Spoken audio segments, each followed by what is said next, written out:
What's up, guys? This is your SoCal fishing forecast for Thursday, July 8th. This is the Chasing Pelagics channel. If this is your first time with us, we bring you the latest info off the water every week on Thursdays. Quick look at our weather. The sun is finally out. It's about damn time. But it looks like we're still going to have a little bit of eddy still happening as the week goes on. But overall, this is a really good wind pattern. Finally, summer is here. Light winds from the south, not a big deal. And windy.com finally showing us a really nice weather pattern coming up for the next few days here. I think this is what we've all been waiting for. Finally getting out of those nasty northwest winds, allowing our water temps to ramp up, and we're really setting up here for a nice week ahead. And you see Sunday we just got a little bit of that eddy that was going on here. Nothing too serious, but we'll keep an eye on it, and we'll see what happens with that. But overall, finally, summer's here at last. Quick look at our charts. It's not looking great out there as far as an actual reading of a good chart. This is our 8-day here on tempbreak.com, another free website that you can use. 3-day look looks pretty much the same. You can cruise through some of these day-by-day charts, but they're a little inaccurate, as you can tell here. These looks a little darker. But to no surprise, we finally got some warm water here. So we use the 3-day chart to kind of give you an idea of what we got going on. But if we're going to go back to earlier in the week here, if you could draw a line where this wind is slowing down here on the outside, that's going to pretty much match what our temperature pattern is coming down this chart here. Cooler water on the outside. We got that 64, 63 degree stuff. And as it comes down, and then warmer water on the inside. And we're seeing this temps, up to 70 degrees here. That's fantastic. Finally getting back to normal, so to speak. But we're going to cruise over to our chlorophyll chart because this is really the story here. See what our 8-day gives us. A little bit better look here. On the 3-day, some of this water cleans up here, at least on the average, but we won't really know until we get a really good chart, and that really hasn't happened for a while. So we're going to have to rely a little bit on what we got and a little bit on what's been going off on the water. And I don't know what your schedule's like, but if you're free Thursday or Friday, this would be the time to call in sick. This is some pretty remarkable fishing we got going on here. Well, let's talk about some of the reasons why. First and foremost, we got really good, clean water with some pretty good hard edges. We've had this little ball was out here earlier last week, and we had fish piled up all around the edge of it. And now it's cleaned up here on the inside. This is kind of pushed back. And what that has allowed is these fish to move up the line into warmer waters. And that's really setting up the summertime bite for Southern California. The second part of that is we mentioned in earlier week's reports about good-sized, healthy anchovy in the water. And we're not talking that micro stuff that some of these fish get stuck on that you just can't get them off. We're talking that 5 to 6 inch anchovy. So these fish aren't really being picky when it comes to what they're eating. They got big baits in the water, and they're pretty much eating anything that moves nearly. So we'll start off up with the 150 area. Some Barracuda has been biting this area for a while now, and it's been almost 2 weeks pretty steady, and conditions have been pretty good for those guys. I'm trying to stay local. And the mussel farm. We mentioned it last week. There's been some yellowtail being caught. This continues to almost be a daily thing now. Remember, if you're going to fish the mussel farm, make sure you are buttoning down those drags. You're fishing the heavy stuff, 40, 50-pound tests, and don't let them turn their shoulders and break you off. They're really going to get stuck around those cables and that type of stuff. So be careful in there and try and yank a couple out, Next, the bluefin scene has gone bonkers the past 2 days. We've had fish that were stuck up here, right near the border. A couple moved up to the 9. Last two, or actually no, Sunday, they were up by Oceanside. Yesterday, all around the 267, 14-mile bank. Whale watch boats at Dana, we're seeing them. Today, we had them up in Newport Beach, up even a little further towards Huntington. So, keep your eyes peeled here, but, this is like take your skiff out and hook a 200-pounder. That is a real possibility, being that these fish are so close. And Laguna, I heard, is close as a half mile off the beach. Pretty wild. Other areas, 5 to 6 miles. So kind of look at your fathom curves, and once you find a pile of fish, you're gonna kind of stick to that fathom curve. And if you work your way up and down the beach, you're probably gonna find fish along that same fathom curve as the day goes on. And obviously for offshore fishing, even though this is kind of an inshore thing at the moment, being that close, but offshore fishing, slack tides is when you're going to see these fish really pop up. Yesterday there was a ton of foamers on the surface. Today more meter fish, but regardless of the way that you see them, they're pretty much biting everything. The smaller fish, 20 to 60 pounders, still very respectable fish. You can catch them on fly line, catch them on a sinker rig. If you haven't used a sinker rig before, you can basically rubber band a torpedo on about 6 to 8 feet up from your hook. I like to use smaller rubber bands so you can just tear them off. Some people just tie them loose so they slide down. If they hits the top of the tip of the rod as they wind up, but up to you how you want to do it. This is to say, all that's working. They're biting the iron too. Anything that is shiny, they're pretty much biting. No particular jig. It could be a Colt Sniper. It could be a mega bait for the old school guys. A tatty, blue and chrome. Anything of that sort is really going to work well for you if you can bite them that. Me personally, if they're up on top, I really enjoy a good popper. That's just me, but throw a popper at them, maybe a stick bait.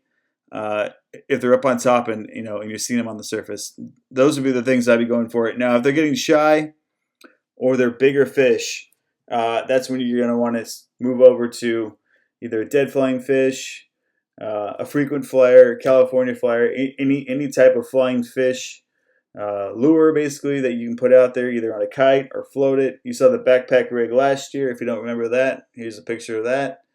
But anything that resembles a flying fish on the surface is going to be more attracted to those bigger grade fish, not so much the smaller ones. So keep that in your arsenal if you got it as well. But that's pretty much what's been happening from the 9-mile bank all the way up to as far as Huntington Beach today. So pretty remarkable fishing when it comes to bluefin, especially this year. I'm still blown away by how well it's bitten this whole year in general. It really has never slowed down, not really affected by the moon phase too much. Just really, really impressive. I know we haven't seen any of those really big, 300-400 pounders that we saw last year yet, but it's only July, and this stuff usually lasts well into October, sometimes even as late as November last year. So we got plenty of time to get on it and enjoy it. So mark your schedules accordingly. We've also been seeing this fish out a little bit more west, although not as dominant. There's also been some yellowfin mixed in.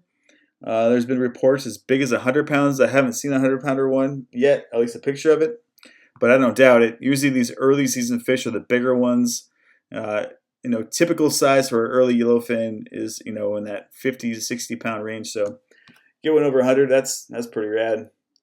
And then, later season we kind of get the football stuff that stays in a really schooly size, but we'll see what happens with that. There's been fish spotted west of the coast, obviously. 209 area saw some action. I heard of some action in front of San Clemente Island earlier this week too.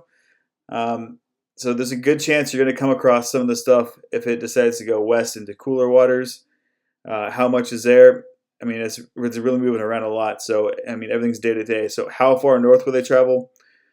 Are they going to go out to maybe the Osborne or backside of Catalina? I wouldn't be surprised. But we'll just see how this stuff moves over the next few days here. But if I'm starting anywhere, I'm starting on the beach based on the last 2 days for sure. No need to drive west. But if the island action is what you're looking for, let's start with Catalina. Catalina's been pretty good over the weekend. Despite the boat traffic, there's still plenty of good yellowtail fishing, anywhere from 8 to 12 pounds at the usual spots. You need to find conditions. Clean water, current. Keep your eyes open, peel for birds, and that's where you're going to be want to look at. Now, there's still a ton of barracuda, bass, bonito all over the island, so you're going to run into a lot of that stuff. Might even see it on top. But if you're specifically looking for a yellowtail, I'd be slow trolling live mackerel. That'd be my first choice, most readily available. And then my next update that I'd be trying would be some rapalas. Obviously, that look like a mackerel. Those X-Wraps, that 6-foot divers, 15-foot divers, but it's got to be mackerel color. That'll keep the barracuda and the bass and bonita from attacking it and getting constantly catching the wrong species. The yellowtail will eat it, and the barracuda and the bonita won't. That's your ticket. San Clemente Island, another fun place, has finally started to tickle alive again. And if you remember, we were talking about these water temps from the last couple weeks. You can tell that we're starting to light up here. 66 degrees on the 3-day. 8 days about the same. 8 days about the same. So this is probably even warmer than what it looks on this chart. But we just got to give it time to really populate here on the chart and see what it looks like. But still cooler water on the backside. But the rumors on the backside, the fish are a little bit more picky and are looking for the squid. But on the front side, they don't really seem to care. Again, some of that stuff is 8 to 12 pounds, and then there's occasional 25-pounder in there as well. But front side has been the spot the last few weeks and continues to be, at least getting a lot more consistent. Down the coast, we talked about the 9 already. There's still been some yellowtail action mixed in here as well. And also, I almost skipped over this, but there's been a little slow pick of sea bass action in San Clemente. Mackerel on a bobber is what's been working. I'm sure they probably bite a sardine also. But usually these places, you're not going to get too tight up to the beach unless you really want to try it. Capo Beach area is going to kind of give you that green murky water that you're looking for in those areas, and also the kelp lines through San Clemente as well. So be on the lookout for that. Nothing wild. If you had live squid, they'd probably eat it too. But there's been one or two picked up here and there, 40-pound, 50-pound size. So that's kind of nice to see in the local waters as well. Let's talk below the border. There's still fish coming up here, but most of these guys have not been traveling far because the fish is right out front.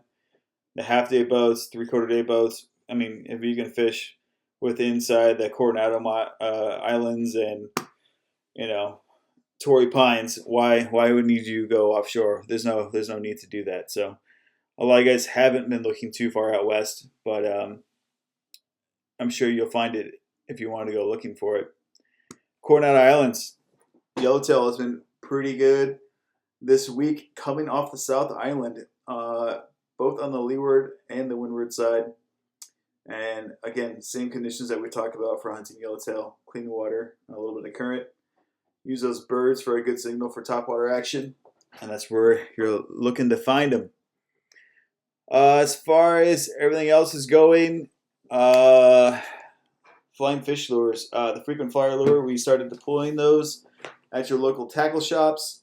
Make sure you're following our Instagram at chasing_pelagics, and we'll be making announcements on when those are dropping as we roll out the product. We got ICAST this week out in Orlando, or next week. So we'll be seeing a bunch of cool new fishing products debuting there. Looking forward to that.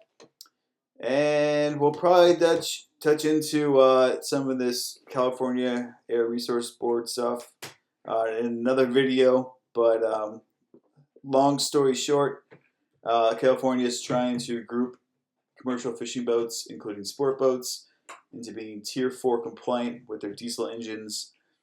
And unfortunately, some of that is just not quite possible with some of these older wooden boats. So there's a fight to get an exemption for them. We'll dive into a specific video on that and how that campaign is going to start and where it's going to go. We really don't know yet, but basically everyone's filed a petition to keep that going. But that's really important, guys, because without those, a lot of these boats might disappear, or they're going to turn into a bunch of six-pack charters and smaller boats. So we really want to keep our sport boats alive, our captains happy, our landings happy, and giving us the opportunity to get on the water. So that's all we got for this week. Always appreciate you subscribing to the channel. We'll be here every Thursday giving you the latest information, and also following on Instagram. Have a great weekend, guys. Be safe out there on the water. Cheers.